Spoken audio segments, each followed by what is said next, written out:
Client দিচ্ছে, 2টা client দিচ্ছে, 3টা ক্লায়েন্ট দিচ্ছে, 3টাই আমি ক্যান্সেল খেয়ে গেলাম, তাহলে আমি কিন্তু আর ক্লায়েন্ট পাবো না। তার মানে কি আমি আসলে প্রপার একটা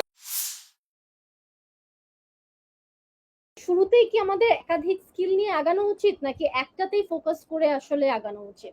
যেমন ধরা যাক আমি একটু উদাহরণ দিয়ে বলি, ওয়েব ডেভেলপমেন্ট বিশাল, ডিজিটাল মার্কেটিং বিশাল সেক্টর। এখন আমি ডিজিটাল মার্কেটিং হোক, ওয়েব ডেভেলপমেন্টের হোক, একটা পার্শিয়াল পার্ট বা ছোট্ট একটা স্কিলের অনেক ডেপথে যাব। অর্থাৎ আমি ধরা যাক ওয়ার্ডপ্রেস পারি, ওয়ার্ডপ্রেসের অনেক ডেপথে যাব। অথবা আমি ডিজিটাল মার্কেটিং এ শুধু ফেসবুক এবং গুগল অ্যাডস পারি, এটার অনেক ডেপথে যাব। অর্থাৎ এই ব্যাপারে আমার থেকে এক্সপার্ট খুব কম মানুষজন থাকবে, আমি এমন লেভেলে আসলে স্কিল ডেভেলপ করবো। এখন আসলে অনেক বেশি স্কিল ডেভেলপমেন্টের বিভিন্ন ইনস্টিটিউট তৈরি হচ্ছে, শাফলিং এর সুযোগ থাকতেছে।